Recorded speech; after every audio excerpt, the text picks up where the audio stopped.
Hello and welcome. We are from the Murray, Utah South Stake. We're happy to have you here as we learn about the Beaver Ridge Campground of the Church of Jesus Christ of Latter-day Saints. We are the agent stake for this campground. We plan to take care of some important housekeeping items. They're necessary items such as access and key information, some general rules of use, and also some safety and cleanup information that you, as leaders of your individual camping groups, will need. Some of the general use guidelines come directly from church headquarters, and some are specific only to us at Beaver Ridge. There's no need to take notes. I'll be providing handouts at the end of this training with all of the information that you're going to need. I'd like to introduce you first to our campground manager, Scott Beer.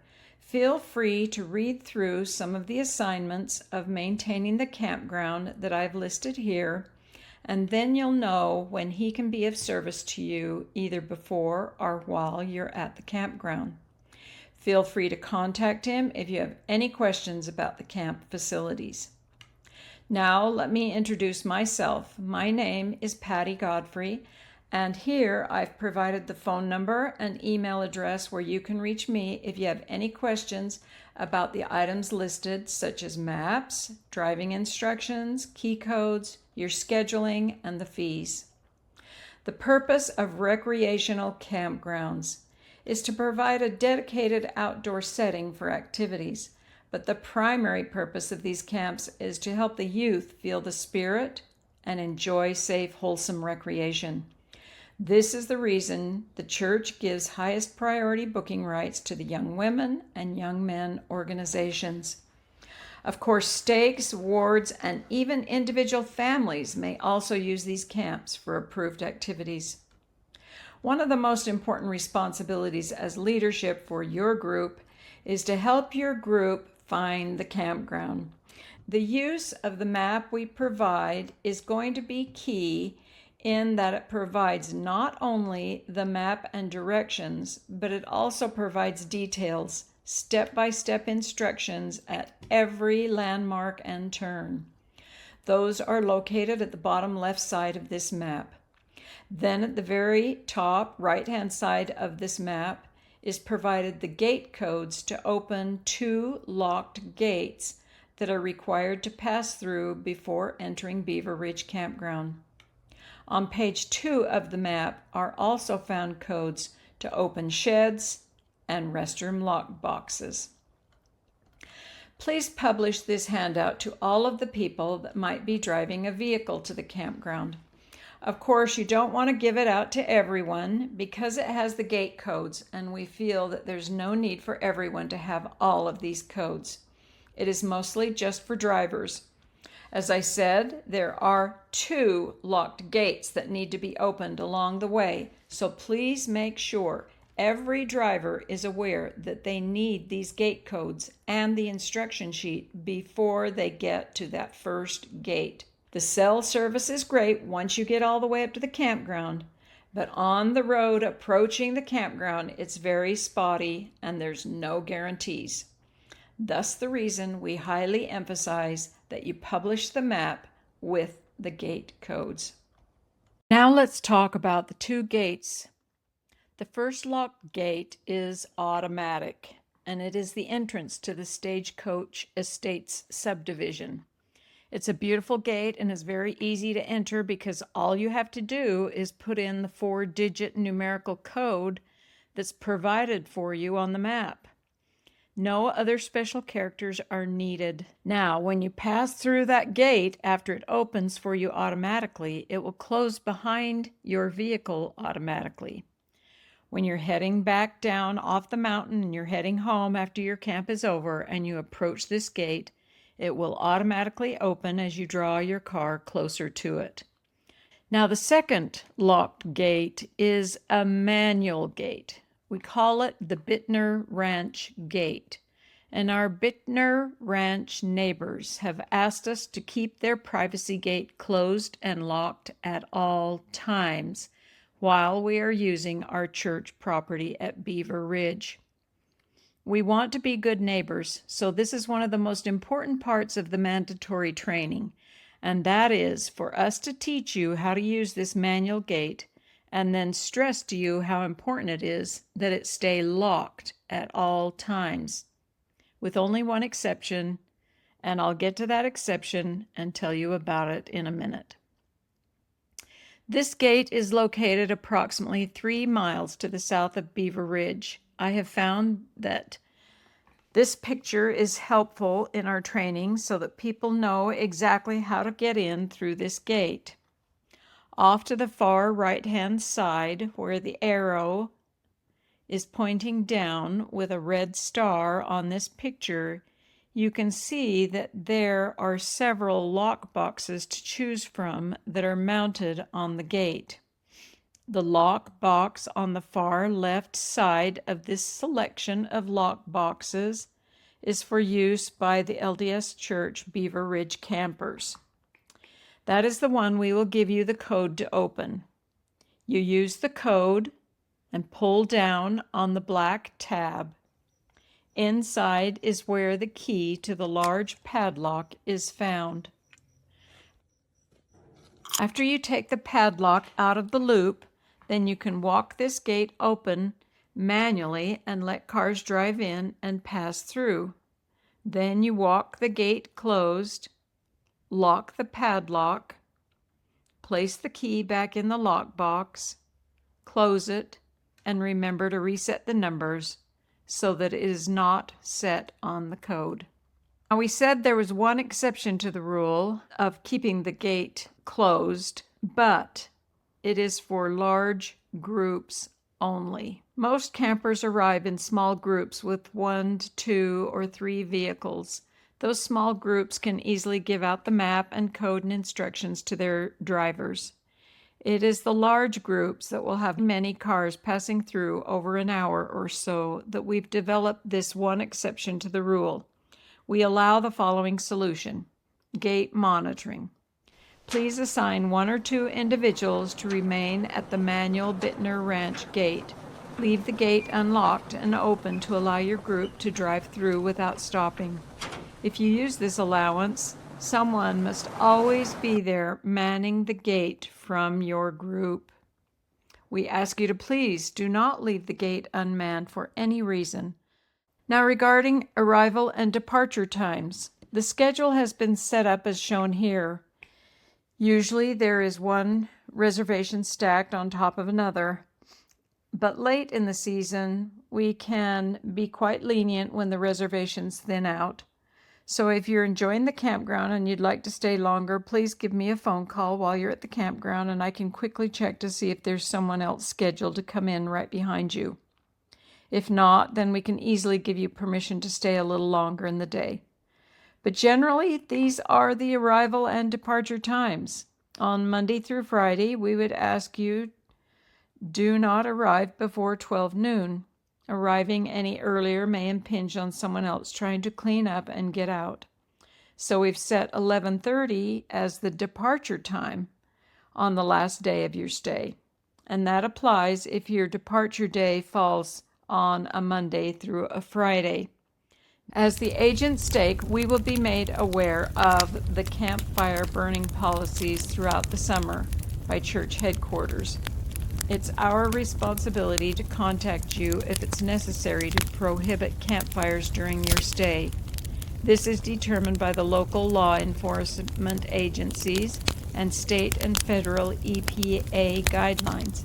If we have contacted you and there is a no-burn policy in effect, then it's your responsibility as the leadership of your group during your week to adhere strictly to and enforce this policy. Next is a little bit of guidance from us on emergency evacuation planning. While you're establishing your camp, we suggest you become familiar with the property and especially all the roads and trails. While doing so, consider all possible evacuation plans in the event of an emergency or a fire.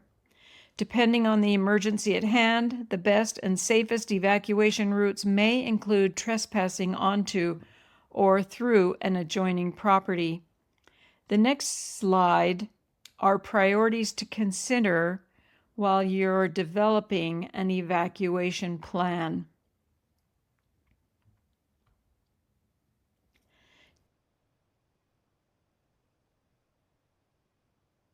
Don't forget to call 911 and notify the Summit County Sheriff's Office if there is an emergency.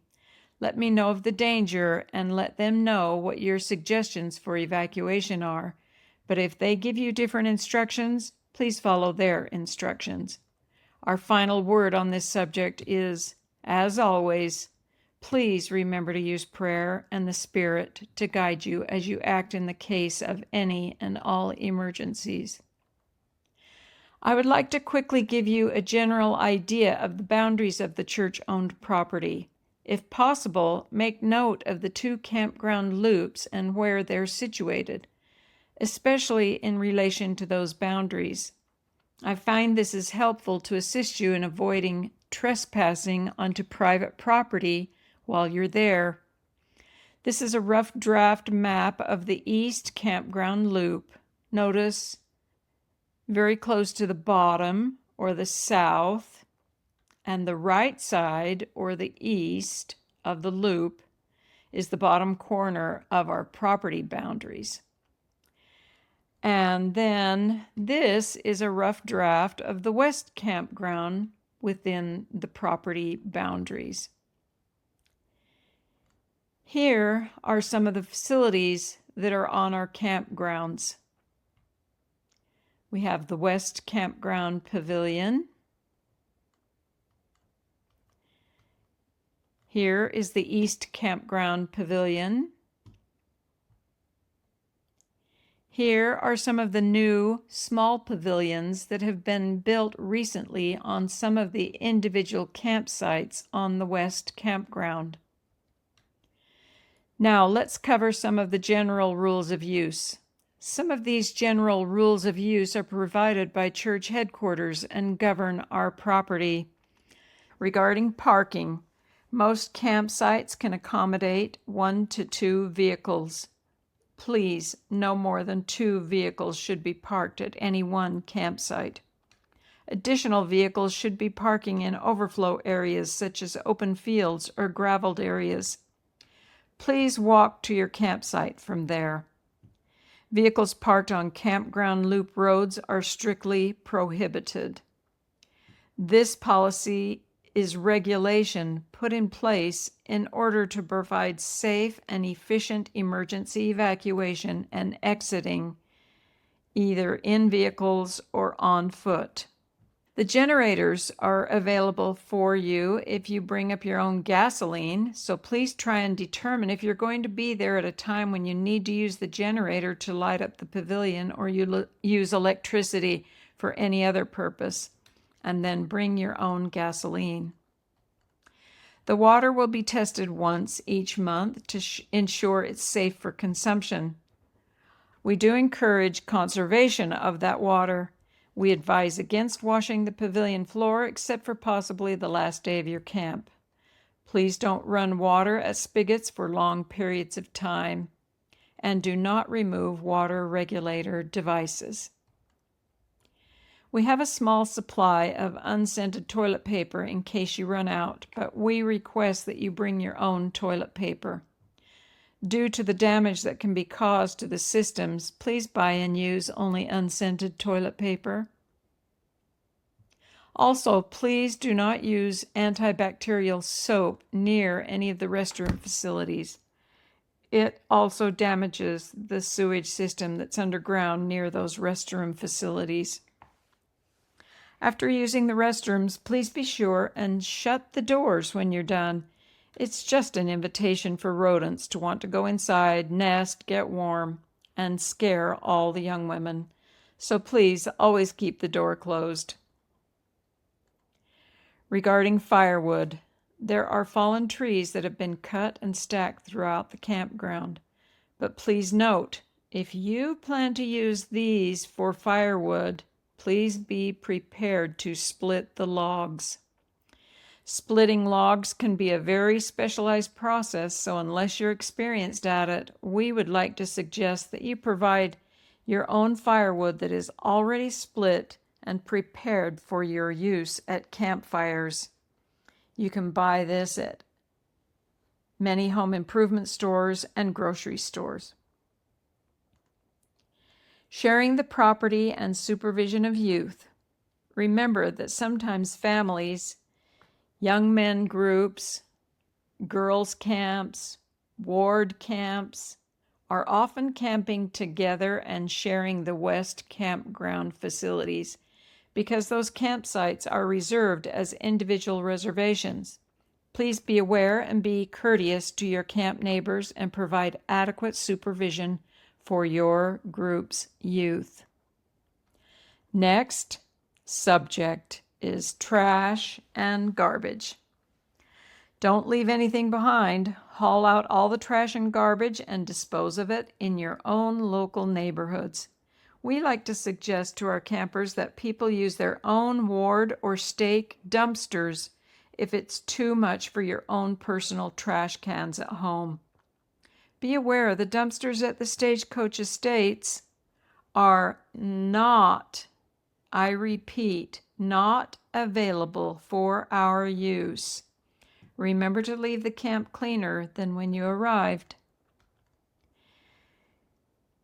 For this purpose, we've provided a little checkout list for you so that you know what is expected when you are cleaning up and clearing out. Thank you for your attendance in this mandatory training for the Beaver Ridge Campground. All of us from the Murray, Utah South Stake and our 9-stake Priesthood Camp Council express our appreciation to you for your attention and adherence to these guidelines that we have provided.